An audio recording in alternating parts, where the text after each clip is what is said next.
Well, welcome everybody. It is a little past 12:30, so we're going to go ahead and get started because we have a lot of awards to hand out. Can you hear me in the back? They said the mic's on and they turned it up, and I can yell louder if I need to. Okay, so I'm George Shorn. I coordinate the Writing Flag program in undergraduate college here at UT, and I'm going to kick things off. We're really excited that you're all here today. We're recognizing the winners of the 2023, it's not a typo, 2023 Writing and Research Awards. These are students who wrote these projects for last year's classes. It takes us a few months to read all 350 of them and pick the very best ones. And that's what we're here to do today. I want to thank the library, first of all, for hosting us. This is a joint ceremony here, and we are honored to have the Vice Provost of the library, Lorraine Harricombe, here with us today. And the library coordinates the first of today's awards, which is the Signature Course Information Literacy Award. Today, you're going to meet the authors of the very best papers out of over 350 that were entered in both contests. And we appreciate your patience as we recognize them all. But the good news is you don't have to hold your applause. We're not going to do that tedious. Please hold your, because everybody has to walk over here and get their certificate and get their picture taken. There's plenty of time to clap. So knock yourselves out. And if you can stay all the way to the end, we'll have a reception afterwards so you can meet all our winners. We also have a Zoom feed running of the podium and the photography area. Some of our winners and instructors couldn't join us in person today, but they'll be on the Zoom stream. So we're going to give them a shout out that way. So thanks for being part of that celebration. I'm going to introduce first Rich Reddick, who is the Senior Vice Provost for Curriculum and Enrollment and Dean of Undergraduate College. Undergraduate College oversees the undergraduate core curriculum and the programs that strengthen the degrees of all UT students, including the Signature Course and the Writing Flag programs. And Dean Reddick's continued commitment to the skills and experience flags in the UT undergraduate curriculum has helped us make the Writing Flag a powerful force for student learning and professionalization. Please welcome Dean Reddick. Thank you, George. Can you hear me okay? Okay. I'm a former fourth grade teacher. My voice carries. So first of all, it's great to see everybody here. Hi, Matt. This is one of my favorite events of the year because I think about what we do as a university, our core mission. Writing is pretty high on the list, right? And this past year, I just wrote a book, finished the book. And so all the things that you're doing right now will culminate in something like this similarly. Some of you have probably already published books or published articles, but you're well on your way. So it's great to see this work come to fruition. In fact, I ran a little bit late today because I was walking out from a meeting and I ran to one of my students who just to finish dissertation. He's first generation and he had his family with him. And it reminded me of the core aspect of what we do is really enhancing the lives of not just you, but your families as well, and the generations that come after you. And just to recognize the fact that your achievements in writing, what you've already demonstrated is only going to sort of multiply and become better as you go forward. So being a writer, I think about the fact that no matter what you intend to do, whatever field you pursue, writing will be a core part of it. Whether it's writing a memo or writing detailed literature, those are all critical parts of the jobs that we have to do. And so when I think about the course in the university, we always talk about, hey, the university creates patents and, software and, chips. That's a big part of it. But all those things don't really come to fruition if we cannot write and communicate clearly about what we're trying to accomplish, right? I think also, writing is also the process of coming to clarity, right? So we often have conflicting ideas and perspectives, and writing really helps us figure out how to clearly communicate those things and also make sure that our products are accessible, right? I think a lot about the fact that as a writer, I'm always thinking about my audience, right? And my audience is often other professors. But if I'm writing something that's going to be published widely, I want to make sure that not just people with jackets and tweed coats can read it, but also people who are like, I've heard about that topic and I've heard about this thing, or I haven't heard about this. How do I kind of get into this? And there's probably no time in our history where clear, precise, accurate information is more important than it is right now. So I want to thank you all for being part of that. Another thing I think is really important is the fact that this time of the year, we're often celebrating accomplishments. And so many of you have been going through an incredibly challenging year, not just this year, but several years. And I want to acknowledge that. And I want to also appreciate the fact that in spite of those things, you have still demonstrated excellence. And I'm really proud of you. So congratulations to you for your accomplishments. And for those of you who are here supporting a writer, the faculty members, the TAs, the writing instructors, the AIs, everybody in the space, family members, thank you for supporting your writer. So I would now like to welcome Dr. Lorraine Haricombe, our Vice Provost for UT Libraries. And Lorraine, you've been here since 2015, is that right? Do I have that right? So almost a decade. And so many things since Lorraine has come to the University of Texas have happened. So one thing is this space right here. So the learning labs, which I actually teach in, these were things that came into your leadership, which is so important. The library is becoming more of a central part of the educational experience at UT. Just done amazing things in that area. But before she came to UT, from 2006 to 2015, she served as the dean of the University of Kansas Libraries. And she was involved in spearheading the implementation of the open access policy, a policy which asserts faculty rights to make their published works openly accessible, making the University of Kansas the first public institution in the United States and the third globally, following the footsteps of Harvard University and MIT, to adopt an institutional policy on open access. I also love the fact that Dr. Haricombe often talks about being educated on 2 continents. So she is truly a worldwide scholar, earned degrees at the University of Illinois, is that right? Illinois. So she's one of those Illini people. So sorry about the, championship game, but moving forward.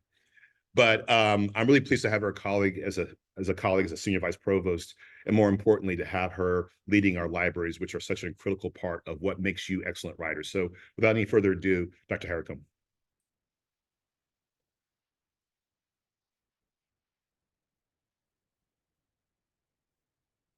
Good afternoon. It's such a pleasure to be here every year and to see you and your families all here. What starts at UT starts at the library. I believe that very firmly. And thank you, Rick, for espousing that fact about the libraries. The library belongs to our students, our faculty, and our staff. And as you can see students all around, the libraries here in PCL, and we have 12 branch libraries on this campus. So they are not just here, they are everywhere. One of the pleasures of this particular ceremony is the fact that we work very closely with the Signature Course Program. We've been doing this for 15 years now. And in particular, we focus here, our librarians focus on providing foundational information literacy skills to our students, especially those in their first year. As you may know, many of our students have experienced COVID lockdown during their high school years. And this is very important because when they arrive here, our librarians make sure that they have the right skills to be both successful at the university, but also those skills are so fundamental to informed civic engagement. So I'm very pleased to be collaborating with the Signature Course Program. So to celebrate and recognize information literacy achievements of our students, we've been providing awards over the last 15 years to them. And as you can imagine, as you can see in this room today, there are many students, very accomplished students, who are nominated for this award. And so Sarah Brandt, who will be up here shortly, and collaborators from the Signature Program work together to select the best winners, of course. And I know that's probably not very easy to do, but as you will hear this morning or this afternoon, just the brilliance, the depth and the scope of the research that they do. It's just incredible. And these are undergraduates at UT. So Sarah Brandt, where are you? is our librarian for first-year programs here, and she collaborates closely with the signature program. And she will be presenting these 2 awards in collaboration with the library shortly. Thank you. Thank you. Hi, everybody. Thank you so much for being here to celebrate our students, and thank you to Dr. Harricombe for really excellently introducing the work that the libraries do with the signature courses. I'm Sarah Brandt, and I will be presenting the Signature Course Information Literacy Award. So this award celebrates excellent information literacy and research skills in the signature courses. The winners of this award demonstrated through their research project and an additional research strategy essay their ability to decide what information they needed, to find that information, to think critically about it, and to synthesize it with appropriate credit into a new product. Nominees came from a variety of signature courses, including UGS 302, Ethical AI, and UGS 302, Art and the Epidemic. The projects submitted for this award demonstrated a thoughtful approach to finding and using sources of information, and we were proud to read such thoroughly researched work from our undergraduate students. Thank you so much to our 2023 signature course students for creating such great work for us to read, and to the faculty for facilitating all of that good work. Before we celebrate our winning students and their wonderful work, I have a couple of thank yous. Administering this award takes a lot of work from many of my colleagues. So thank you to Sarah DuPont, who collected and organized submissions and is helping run the Zoom event. And actually, George told me to remember to advance the slides, and I am now remembering to do that. Thank you to our judges, Anna Hackett, Elise Naka, Michelle Ostro, and George Shorn. And finally, thank you to our other library colleagues, including Dr. Harricombe, Catherine Hamer, our Director of Academic Engagement, and our facilities crew who helped set up the room and were very clutch when we couldn't get the picture backdrop. So now we'll go on to the awards. So our second place winner is Courtney Adams for Blackface: History and Implications on Black Health from Dr. Christy Irving's UGS 302 class, Black Health Matters. Congratulations, Courtney.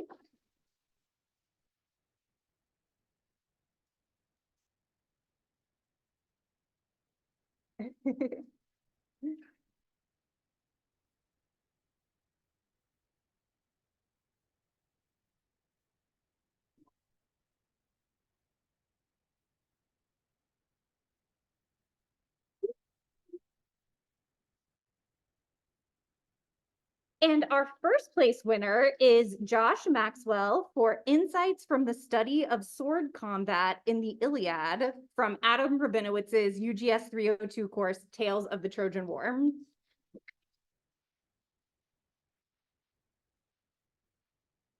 And we are very fortunate because once Josh is photographed, he is here to read a portion of his paper.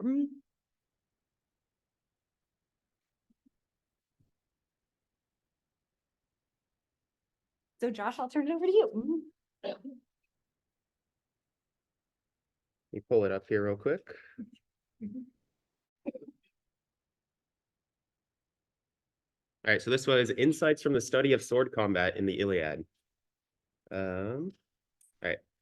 Some serious sources of scholarly debate when it comes to the Iliad are the exact time period in which it can be placed in history and whether the poem was composed by a single poet named Homer.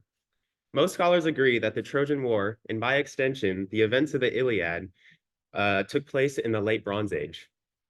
The consensus about the time period is still riddled with uncertainty and could describe a lengthy 350-year time period from around 1550 BC to 1200 BC. Fortunately, the Iliad contains some of the most detailed descriptions of both large and small-scale combat of any piece of writing in existence. For that reason, it is only logical to examine these extensive moments of combat for where they can be placed in history, backed by dated archaeological evidence. The minute discrepancies between the epic and real-world archaeological evidence of the weaponry of the Bronze Age are intensified under proper scrutiny and sheds light on narrative continuity within the Iliad. From the perspective of analyzing the use of swords in the Iliad, one finds that the action in books 1 through 11 concentrates on slashing swords meant to delimb and decapitate their victims. However, books 12 through 24 contain mostly descriptions of using the endpoint of a sword to kill in a thrusting fashion. I propose that the warfare of the Iliad represents two different technological eras within the Bronze Age. The story first demonstrates the more advanced late Bronze Age development of slashing swords, only to reverse history by Book 12 to showcase the use of more primitive early Bronze Age stabbing swords. This dramatic disconnect in warfare within the Iliad sheds light on its larger historical context and suggests multiple distinct moments of composition, opposing the argument for a single Homeric author. Thank you.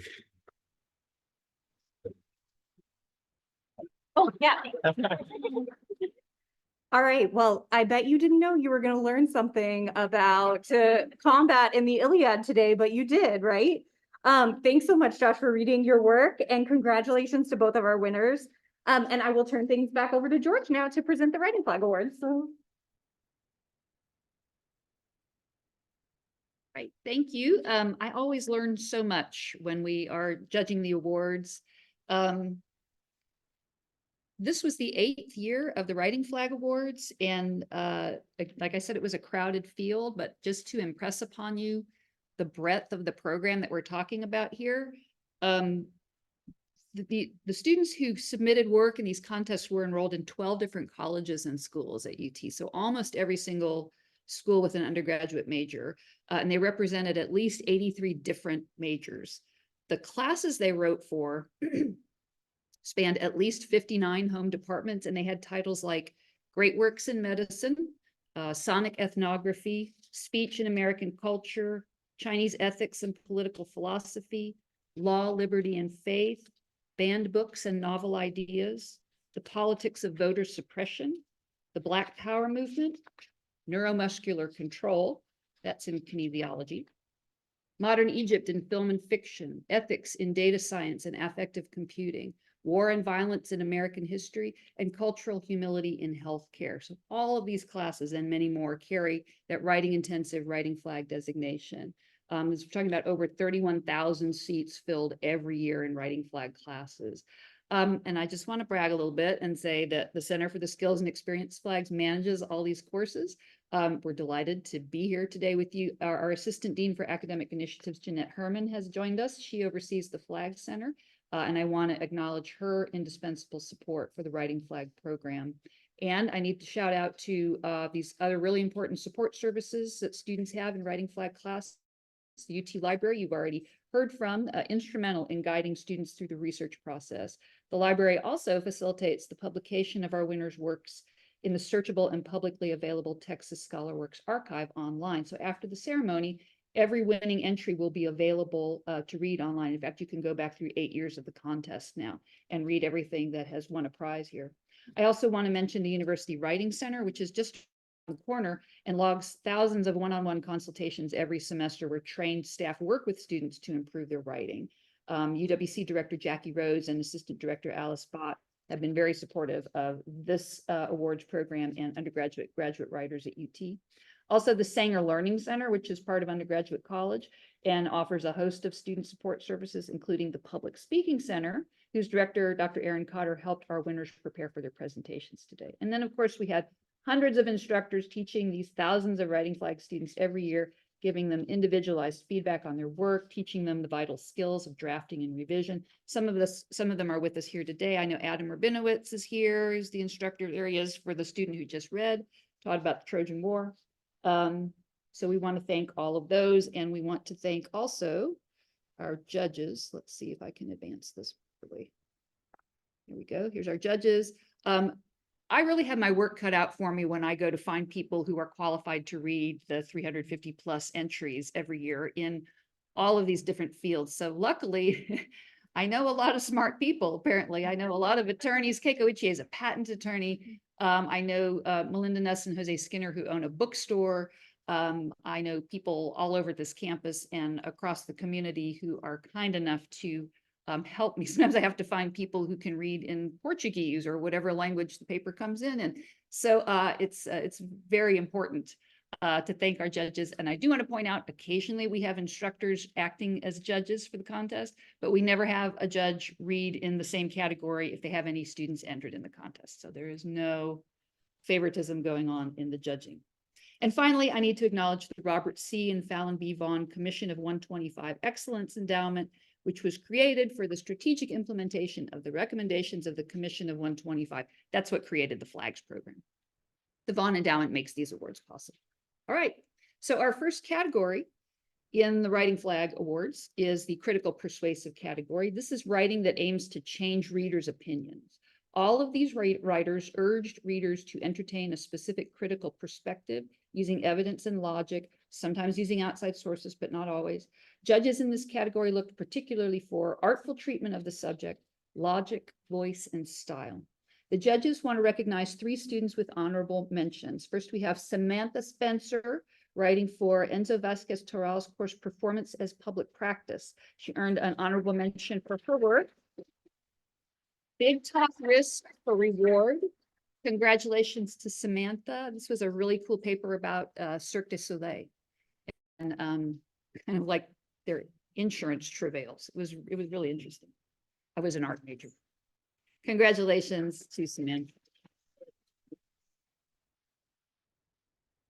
The judges also awarded an honorable mention to Laura Lee. Has Laura made it here yet? Laura's hoping to join us by the end of the ceremony, but I believe she had class.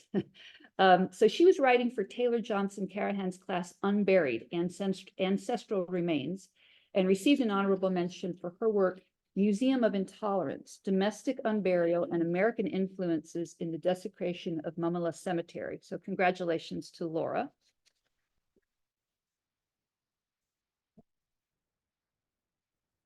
Another one of our honorable mention winners was unable to join us today, but maybe on the Zoom stream, and I can't see from the little Zoom pin that I have here. But Anna Grace Holloway was awarded an honorable mention for her work, Reality Check, on Bentham's Preclusion of Reality's Effect on the Value of Experience. And this was written for Daniel Bonavac's philosophy course, Ethical Theories. So congratulations also to Anna Grace.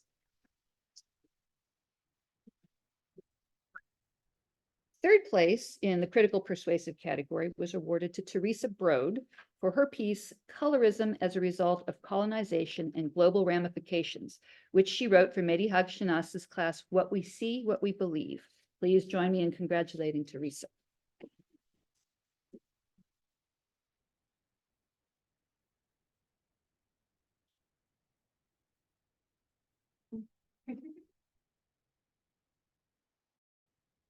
And Dr. Hagshanas is here somewhere in the back.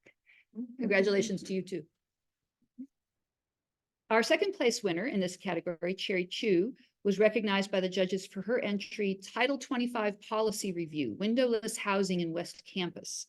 Cherry was writing for Shetal Vora's class, Students, Policy, and Action. Please help me congratulate Cherry.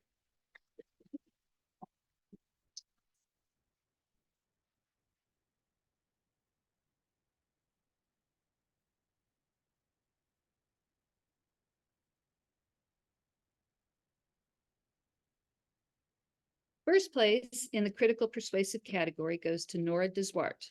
Nora wrote her entry for Jose Izquierdo's Principles of Rhetoric class. And now we're going to hear, after her photograph, an excerpt from her winning work, which was titled Remembering Barbara Jordan, A Missed Opportunity.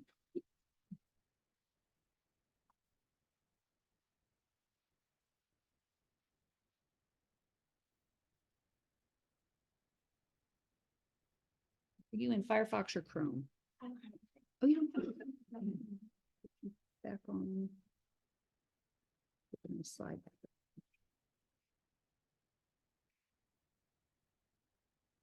Hey everyone, this is from, Remembering Barbara Jordan, A Missed Opportunity.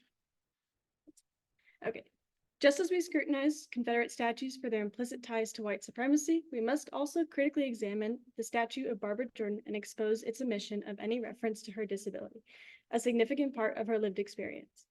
I argue that it is imperative to analyze the UT campus statue of Jordan in a manner that highlights this oversight, emphasizing the need to acknowledge and represent all dimensions of a person's identity.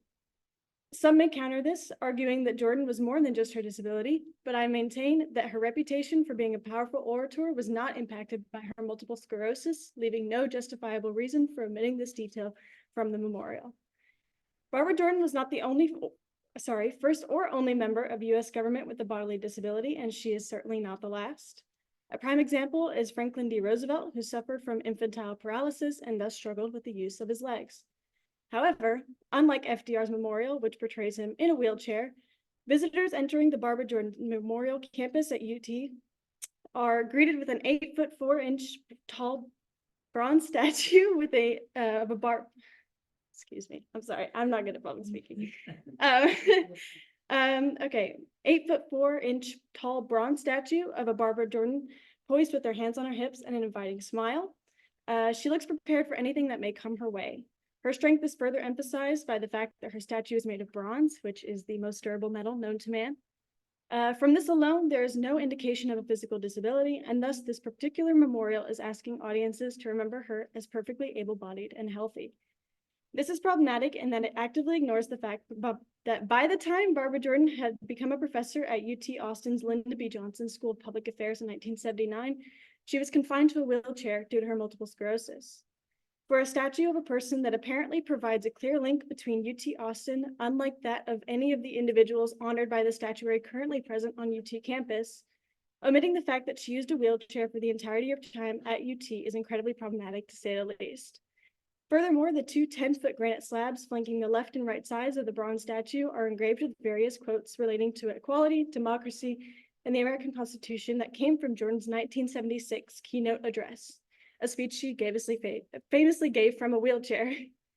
Recognizing her oratory skills by using a speech she gave in a wheelchair is arguably a great way to destigmatize multiple sclerosis. It could have provided a necessary bridge, showing students that those in a wheelchair are just as inspiring and well-written as their able-bodied peers. Instead, the erasure of her battle with MS and subsequent reliance on a wheelchair made it seem like these were things that needed to stay hidden for fear that they may diminish her stellar achievements. In conclusion, choosing to commemorate Jordan in a highly specified manner conceals a crucial aspect of her lived experience. By portraying Jordan as firm-footed and healthy, and by using quotes from her 76 keynote address without acknowledging that she gave that speech in a wheelchair, the statue asks viewers to remember Jordan in a way that eliminates her experience with chronic illness and disability. In other words, the memorial's failure to both physically show Jordan in a wheelchair and its failure to make any mention of her battle with MS at all means it subsequently fails to foster any meaningful conversation around disability on campus or in politics as a whole. In fact, by effectively erasing Jordan's disability, the memorial inadvertently perpetuates ableist ideas and rhetoric. Memorializing Barbara Jordan in a more honest manner would have opened doors for an abundance of conversations, including but not limited to discussions relating to the interactions between disability, politics, race, gender, queerness, classism, and academia. In essence, the memorial missed an opportunity to inspire meaningful change and promote a deeper understanding of the diverse facets that contribute to an individual's identity and impact on the world. Thank you.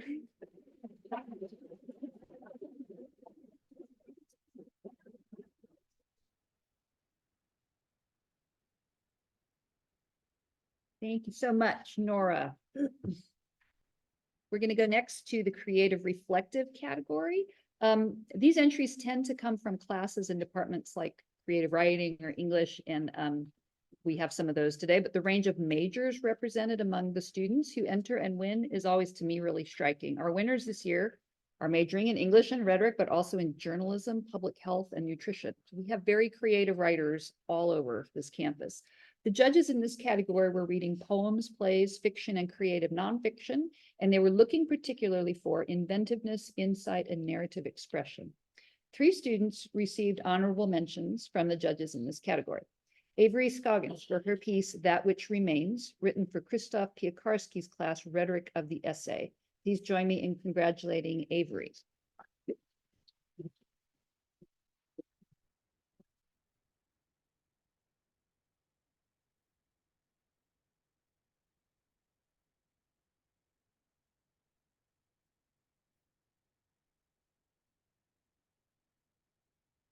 Ashley Rummel, did Ashley make it here? Hey, you made it. Okay, Ashley was awarded an honorable mention for The Artist. She wrote for Deborah Unferth's short story workshop. So well done, Ashley.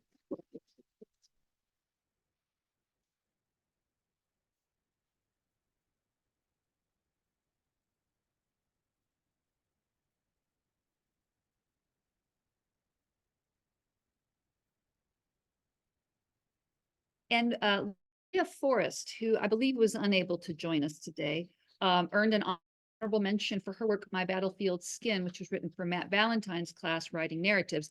Matt was able to join us today because he's also taken our photographs. So thank you, Matt. And congratulations to Leah. Third place in this category was awarded to Catherine Kahn. Did Catherine make it? I have attendance unlikely for Catherine. Okay, these students have classes, they have jobs. It's always just kind of luck who can get here.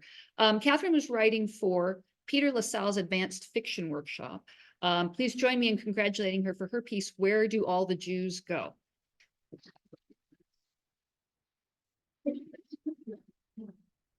Second place in this category goes to Alexis Reyes for Reimagining Allyship, a Love Letter, which was written for Abigail Burns's class, Rhetoric of Allyship. Congratulations, Alexis.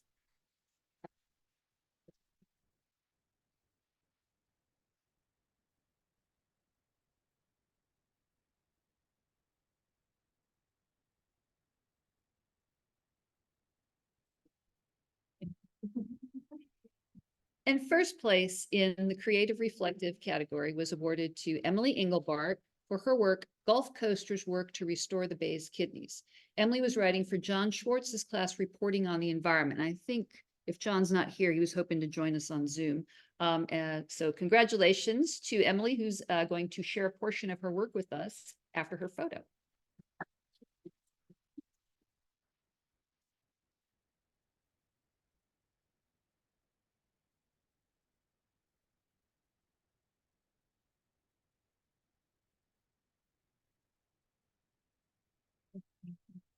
Ah, it was there. Hi, everyone. I'm so honored that my piece, Gulf Coasters Work to Restore the Bay's Kidneys, was selected for this award. My piece follows the efforts of scientists and volunteers who come together and they restore oyster populations in the Galveston Bay. I spent a couple of days on the coast for this story. I joined a woman named Kirsten who collects discarded oyster shells from restaurants. I got to know Rusty and watched him delight over the crabs and other marine species that found a home through his oyster gardens, made from the discarded shells and strung from his dock. And here's a picture of that right here. So you can kind of get an idea. I'll go ahead and read the first section of my piece now. Kirsten Nichols collects a valuable type of trash from seafood restaurants in the Gulf Coast region. These treasures, post-slurped oyster shells, fill up bins at restaurants like Fisherman's Wharf in Galveston or Nancy's Hustle in Houston.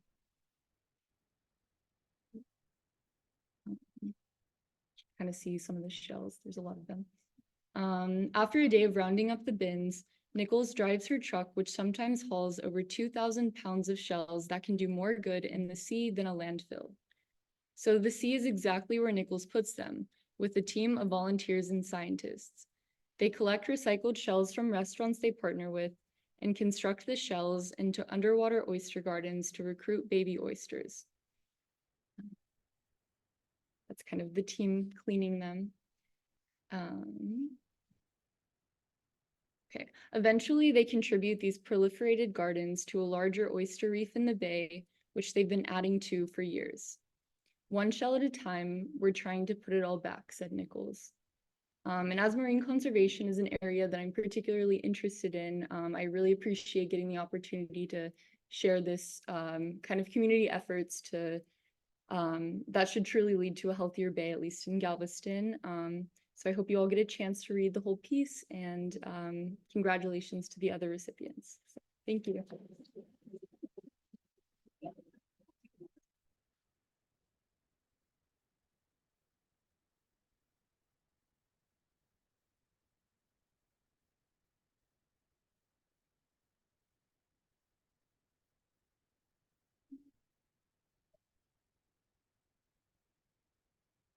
Right.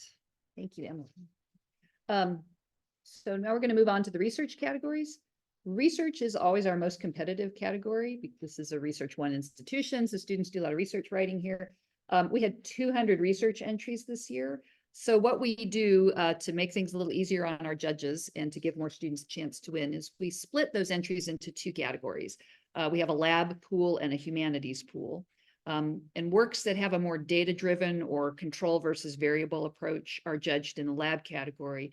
Those with a more qualitative approach or a focus on humanities topics are judged in the humanities category. But in both cases, the judges are reading work that uses primary and or secondary sources to pursue an original line of inquiry. And they're looking particularly for depth of scholarship, insight, and originality. So we're going to do the research lab category first. There were 3 entries that were awarded honorable mentions this year in this category. The first is by Miko Yesland for her paper, Epigenetics of Synca and APO Genes and Lewy Body Dementia, written for Katie Bruner's class, Laboratory Experience in Genetics.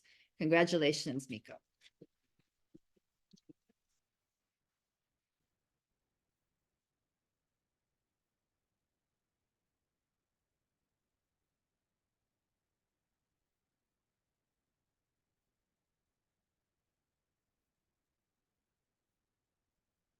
Also awarded an honorable mention in this category is Emission Line Galaxy Classification Data Collection, a collaboratively written entry by Jaziel Segura Monroy, Ayan Gupta, and Yash Totlani. And I think Yash here?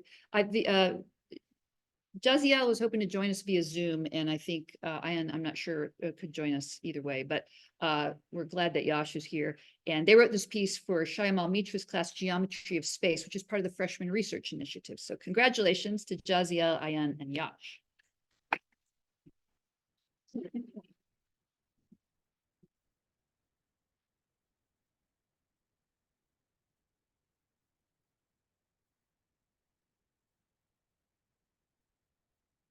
I read a bunch of papers from that class as a judge, and they were all fascinating.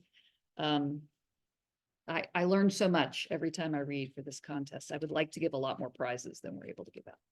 Okay, another student in Katie Bruner's Lab Experience in Genetics course also was awarded an honorable mention. Lan Chi Pham could not join us in person today, I think, unless Lan Chi was able to make it. But we want to congratulate her for her entry. LDLR, APOB, and PCSK9, increasing the risk of hypercholesterolemia among Asian populations. I really have to work on these titles.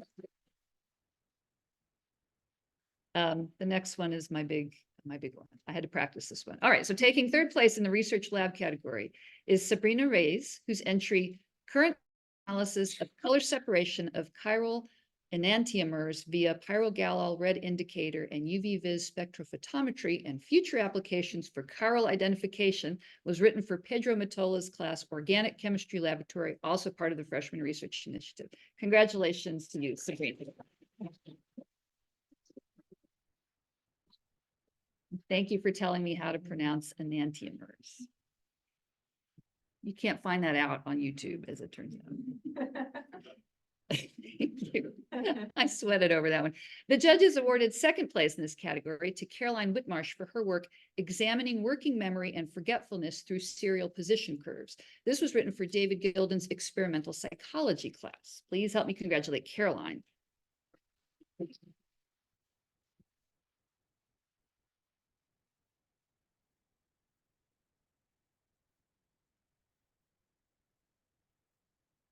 And now we're going to hear from our 1st place winner in the research lab category.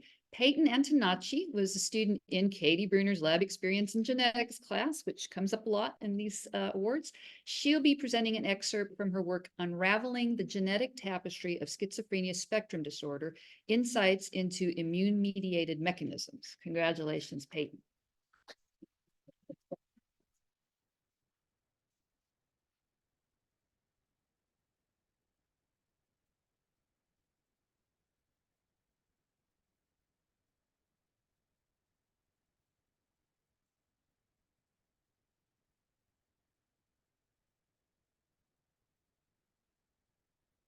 Hi.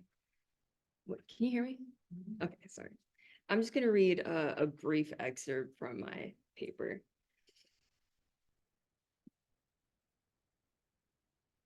Schizophrenia spectrum disorder, commonly known as schizophrenia, is a severe and often debilitating condition. The associated societal costs include financial burdens, premature years of life lost, and a myriad of other complications arising with the onset of schizophrenia. Despite this, the exact mechanism of schizophrenia remains elusive, though its heritability is evident. Consequently, the current standard for treating schizophrenia, typical and atypical antipsychotics, can have numerous side effects that reduce their efficacy for patients. In some cases, these medications can fail to address certain symptoms of schizophrenia. Recent observations indicate that schizophrenia typically co-occurs with an immune condition, leading to the hypothesis that schizophrenia's mechanism may be genetically linked to immune diseases, more specifically, those that arise as a result of inflammation.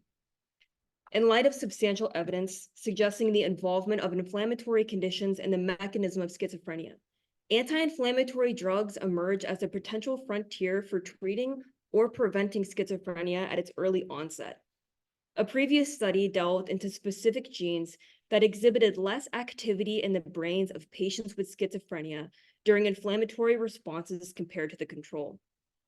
Consequently, anti-inflammatory drugs could serve as a means to counteract these effects, enhancing the brain's protective measures against inflammatory responses. In a comprehensive 2019 review, 56 studies were considered to evaluate the efficacy of 16 anti-inflammatory drugs in alleviating the symptoms of schizophrenia. The analysis revealed that aspirin, estrogen, minocycline, and N-acetylcysteine improved symptoms with statistical significance across at least 2 studies. These drugs were more effective at improving symptoms when administered during a first episode of psychosis, or in cases where patients had not been experiencing symptoms for an extended period. These results further suggest the role of neuroinflammation in the development of schizophrenia, suggesting a promising avenue for the development of more effective treatments for this condition. Thank you.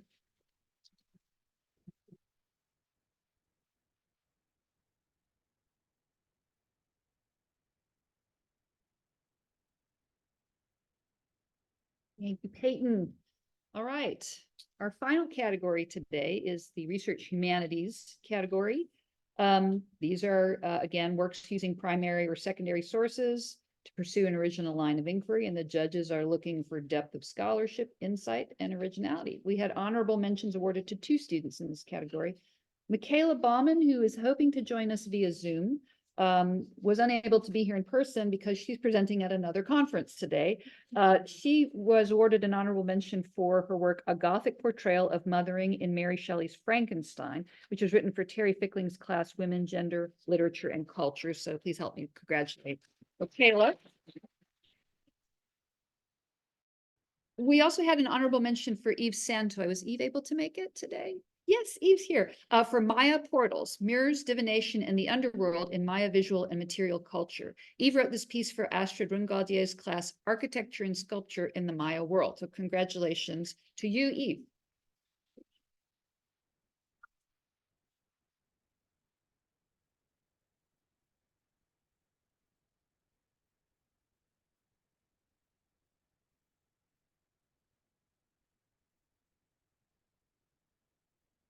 Okay, also joining us via Zoom today, we believe, is our 3rd place winner in the Research Humanities category, Princess Ojo, for her entry, Shading Schizophrenia, an analysis of schizophrenia overrepresentation among Black people in America, which was written for Robert Reese's class, Race, Science, and Race Science. Congratulations.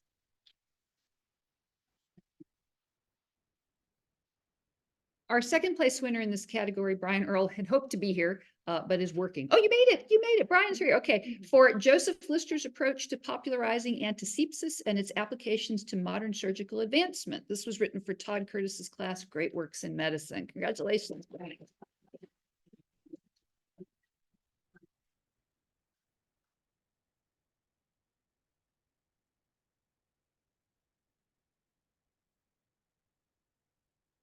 And now we're going to hear from our final student presenter.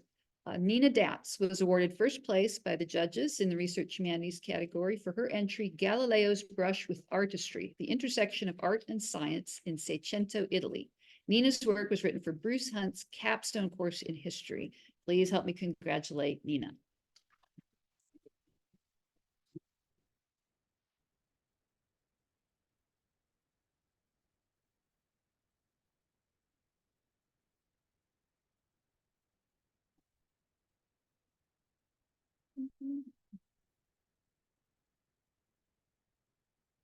This one? No, that's a good. What you do. Okay. 1 minute.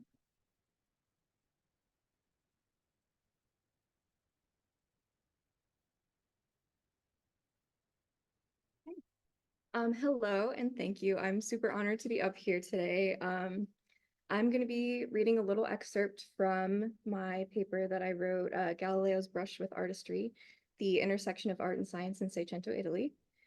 Okay. Despite our knowledge of Galileo's training as an artist, very little survives of the astronomer's artistic production. The most prominent examples are his strikingly intricate wash drawings of the lunar surface, likely used as a guide for the engraved illustrations that accompanied Galileo's 1610 publication, Sidereus Nuncius. Art historians Roberta Olson and Samuel Edgerton have praised Galileo's work as having an almost impressionistic technique in rendering lighting effects, utilizing the deft brushstrokes of a practiced watercolorist to lay a half dozen grades of washes, imparting to his images an attractive soft and luminescent quality that only a very highly trained and sophisticated artist would know how to do. Galileo's skillful works provide a striking contrast with those made only about a year prior by British astronomer Thomas Harriot. Upon examining Harriot's flat, unshaded drawings of the lunar surface, the advantage provided by Galileo's artistic understanding of rendering shadow and volume become glaringly obvious. While Galileo's lunar drawings are, for now, the only remaining artworks known to have been created by his hand, they are incredibly important for our understanding of Galileo's unique approach to his scientific work, especially when compared to the attempts of other scientists to render the same subject. Further, this difference reflects a key way in which Galileo's artistic background was a crucial component of his scientific toolkit, providing greater benefits than merely the ability to create more beautiful drawings. Prior to the advent of photography, hand-drawn illustrations were the only way for scientists to record and transmit their observations. This role grew arguably more important as the observations scientists like Galileo were making became increasingly difficult to replicate outside of the exact moment of observation and without specialized technological aids like the telescope. Additionally, Galileo's studies in the methods of art made him keenly aware of how three-dimensional objects are represented on the flat surface of a painting. Specifically, Galileo would have learned from texts like Lorenzetto Sirigatti's 1596, The Practice of Perspective, which included sections on illustrating both perfect and imperfect spheres. Thus, with this in mind, Galileo was better able to understand how the shadows he observed on the moon through his telescope were created by actual topographic variations on the lunar surface. He comprehended what others like Harriot overlooked or misinterpreted, clearly documenting that these imperfections were not clouds or other ephemeral cover. This knowledge was likely also instrumental in helping shape Galileo's understanding of the changing positions of the moons of Jupiter, which he discovered in 1610. Though these bodies appeared in the sky as a line when observed from the Earth, they would occasionally disappear and reappear. Galileo theorized that these changes were the result of the moon's orbit taking them behind the planet and thus out of view, a comprehension of the movement of objects in space that only a trained artist could possess. Thank you.